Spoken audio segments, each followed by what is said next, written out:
This is Double O Direct, safe space for women, with a woman host, music by women, only women, guests from 10 a.m. every Saturday. Who was I talking about? Shika Monga, Pia Verlander, Eva Ngigi Sarwari, best friends.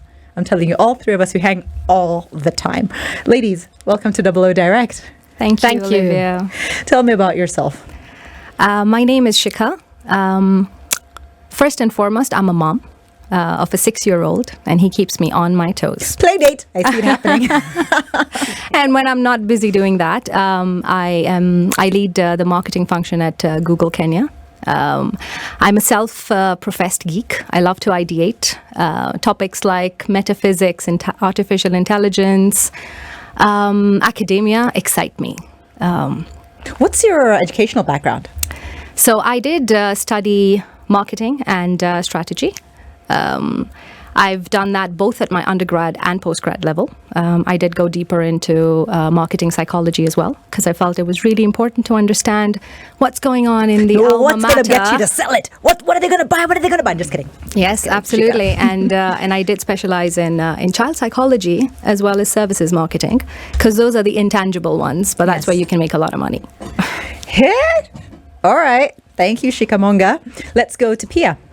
Habari ya asubuhi. Mzuri sana. Habari ya mchana. Sawa tu. My name is Pia. I'm just rolling with whatever you throw at me. Just roll. My name is Pia. I work for UN Women, Kenya Country Office. I'm passionate gender equality advocate because of my profession, but I'm also a mother of my lovely daughter Frida, who I brought here with me today to learn more about women's empowerment. I'm also a runner.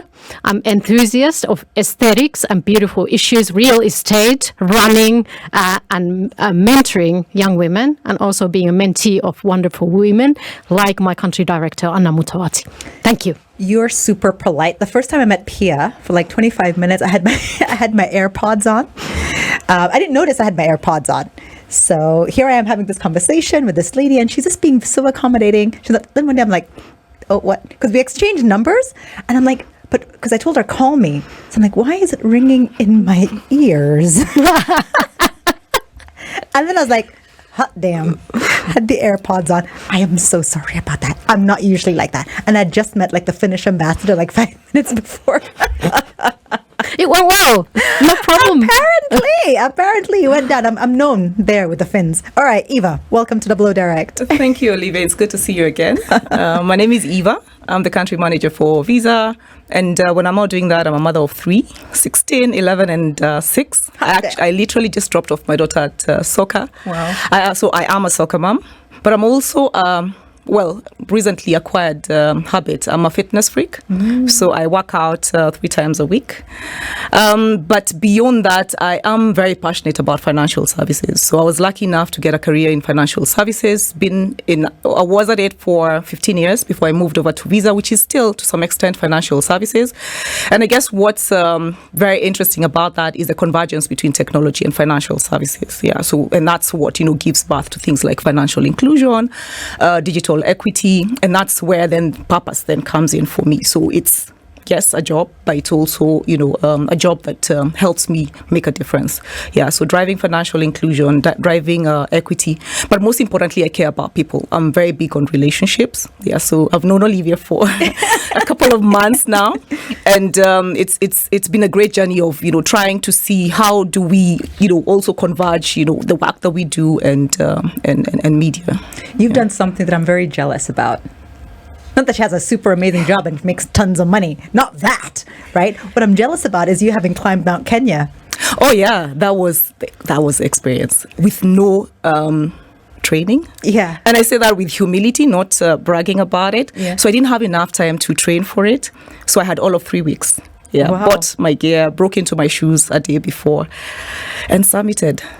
Who found it the hardest? Because you were there with the Honorable Balala, you were there with Titoyo Lopokoyet, and a bunch of other people. I didn't recognize them, but the 3 of you were like the main trio, dream team, right? Who found summiting Mount Kenya the hardest? Well, so we have a pact. Yes. What happens on Mount Kenya stays on Mount Kenya.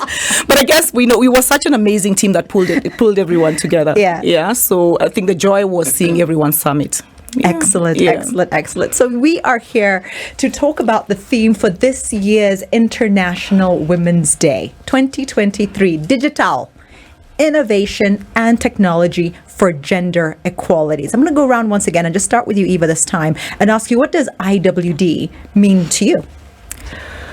For me, it's a time to celebrate the milestones that we've achieved in terms of women equality. I mean, and I know, the thought on our mind is we're not there yet, but I think we've made some good progress. So it's a time for us to reflect and for us to look at the journey ahead. Yeah. What's changing in our environment that we can take advantage of to make the journey ahead better, so that when we celebrate it next year, God willing, then we, have much more to celebrate and less of, what we've not done. So that's what International Women's Day means for me. And the fact that it has a theme, I think it makes it more clear to all of us on what needs to be done. Yeah. So like the digital theme is for us in the digital space to think about, as we drive our corporate strategies, how are we incorporating social strategies to achieve, the inequality challenge. Excellent. Pia, UN Women, tell me, what does the International Women's Day mean? It means dance. It means celebrations. I was part of the Campus Me Too celebrations on Tuesday, together with the partner Action Aid and my colleagues and young students from the universities to celebrate what they can do in the campuses and how to prevent the sexual harassment online in regards to this theme. So that's number one. The second event I attended was the Ring the Bell, where we had the private sector companies celebrating together with us the International Women's Day, and particularly this theme. So we were talking about the investment, we were talking about the finances with the private sector companies, and how does the role of women come into that when it comes to technology and innovation. That was exciting. But at the personal level, as I said, I have my daughter here, and I also have my husband. So in the family, we also celebrate. So some roses, some coffee in the bed, and something special, but also reminding ourselves about the gaps that do exist there globally and in each of the countries. So what are the things that we really need to do? And having a chat with my daughter, who's learning also here about women's empowerment and how she can also be an advocate of that already now. Thank you. I love that. A quick question. I don't know if I went into your background with regards to your academics and your work and how you got into UN Women as an organization. Maybe you can just give me a little bit of background on that. Absolutely. So my background is Masters in Development Studies and International Relations, Kiswahili. Nazungumza Kiswahili kidogo. We have found her. We have found the lady we've been looking for Radio Maisha. I think there's a gap there, so we're gonna call you. If this UN Women thing doesn't work out, I got a backup maybe the for Swahili you. works. Anyway, so I did study Swahili and African studies actually. So in Finland? In Finland and in Paris, in France. And that was exciting for me. I was sharing with Shika before we started. I always wanted to get out of Finland. I wanted to explore, learn something new, and get inspired by other cultures. So East Africa was somehow in my heart from the beginning. Like when I was 16, I was feeling the weird sense of going out there and exploring and understanding a bit more than what happens in Finland. So that's what I studied. And how did I end up working for the UN Women? A job opening, simply. So there was a job opening on elections in 2017 and peace building and conflict resolution. So I applied, I got in, and from there I moved into planning, monitoring and evaluation. So wearing many hats. So that's UN Women Kenya. UN Women Kenya country office, yes. Where were you prior to your application? I was in Zambia. You in Zambia. Not much Swahili there, but really nice. I want to understand, what about you, Shika? What does International Women's Day represent for you? On a personal front, I think it's quite special. Let me start by probably something that might sound cliche, but I truly believe that women don't need to be celebrated on one day, a week or a month. That's why the Blow Direct is every single Saturday, and this is all I do. I'm just like, okay, thank you guys for joining on this particular day, but this is my regular. Okay, continue. So I think women deserve to be celebrated for far more reasons than they get credit for. But that notwithstanding, it's truly special for me, also from a work perspective, because in addition to what I do, we have an internal employee resource group called the Women at Google. And I lead the chapter for Kenya. So I'm the Women at lead for Kenya as well, which is why today is even more special for me. What we aim to do is, while we're very diligent and while we're very conscious to ensure that we're creating products that are inclusive for everyone, and ensuring that gender parity is of prime importance and taken care of.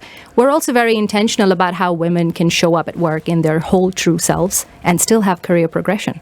Not feel like they don't belong here, particularly because the ratio of men to women in tech traditionally has been fairly poor. I think we've made significant strides, a lot of credit to the leadership who think about this top down and create those spaces. We've got fantastic male allies. I'm extremely proud to work for an organization that values the importance of what women bring to the boardroom tables as well, purely from a skill set perspective and not just because they're trying to tick a box. So it's truly special to see that this is getting more recognition. I'm really excited that the theme for this year is technology, right? And the digital evolution. As Africa, we're at the cusp of a very interesting time. We currently have close to 300 million people connected to the internet. But in the next 5 years, we're going to have another 300 million people coming in online. And therefore, this is our time. I think there is a huge responsibility on tech companies out there, particularly if I speak for Africa, on ensuring we can do whatever we can to bridge that digital gender gap, because there is a huge gap that exists.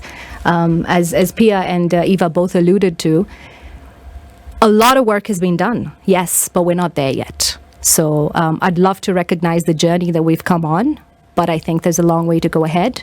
And we've rolled up our sleeves and we're in the ring.